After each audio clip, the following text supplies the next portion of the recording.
అందరికీ నమస్కారం. Welcome to our channel. ఈరోజు టాపిక్ ఏంటంటే మనము గుడికి ఎందుకు వెళ్ళాలి అనే విషయం గురించి తెలుసుకుందాం. ఇది తెలుసుకునే ముందు ఇంకా మన ఛానల్ని ఎవరైనా సబ్స్క్రైబ్ చేయకపోతే సబ్స్క్రైబ్ చేసుకోండి. దయచేసి వీడియోని లైక్ చేయండి. ఇక టాపిక్లోకి వెళ్దాం. మనము గుడికి ఎందుకు వెళ్ళాలి? భగవంతుడు సర్వంతర్యామి అయినప్పుడు మనము గుడికి ఎందుకు వెళ్ళాల్సి వస్తుంది? మన గుండెల్లోనే దేవుడు ఉన్నప్పుడు మనము గుడికి ఎందుకు వెళ్ళాలి? ఆలోచన చేయండి. దీనికి ఒక చిన్న ఉదాహరణ చెప్తాను, ఎందుకు గుడికి వెళ్ళాలనే దాని గురించి. మన ముఖం మన దగ్గరే ఉంది, కానీ మనం ముఖాన్ని చూసుకోలేము. ఆ ముఖాన్ని చూడాలంటే అద్దం అనేది కావాలి. ప్రాణం లేని అద్దంలో ప్రాణమున్న కళ్ళతో మనం చూస్తేనే మన ముఖం అనేది కనబడుతుంది.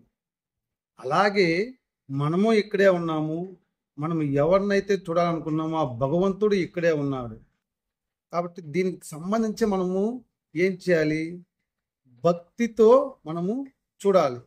కాబట్టి భగవంతుడు సర్వాంతర్యామి అయినప్పుడు విగ్రహంలో భగవంతుడు ఉన్నాడా? ఆలోచన చేయండి. భగవంతుడు విగ్రహంలో కూడా ఉంటాడు, కానీ దాన్ని మనం భక్తితో చూడాలి. ఆ భక్తితో విగ్రహాన్ని చూసినప్పుడే అద్దం లాంటి ఫలితం అనేది మనకు వస్తుంది.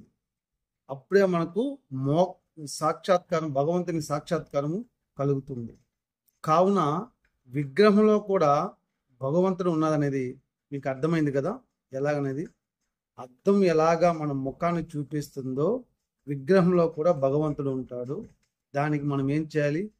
భక్తితో విగ్రహంలో భగవంతుడు చూస్తే భగవంతుడు అనేది విగ్రహంలో కూడా ఉంటాడనేసి మీకు అర్థమైంది అనుకుంటున్నాను. కావున ఈ యొక్క వీడియో మీకు నచ్చింటే లైక్ చేయండి. అవునా కాదు మీరు కూడా ఆలోచించి కామెంట్ చేయండి. మరొక మంచి టాపిక్తో మళ్ళీ కలిసి. జై హింద్.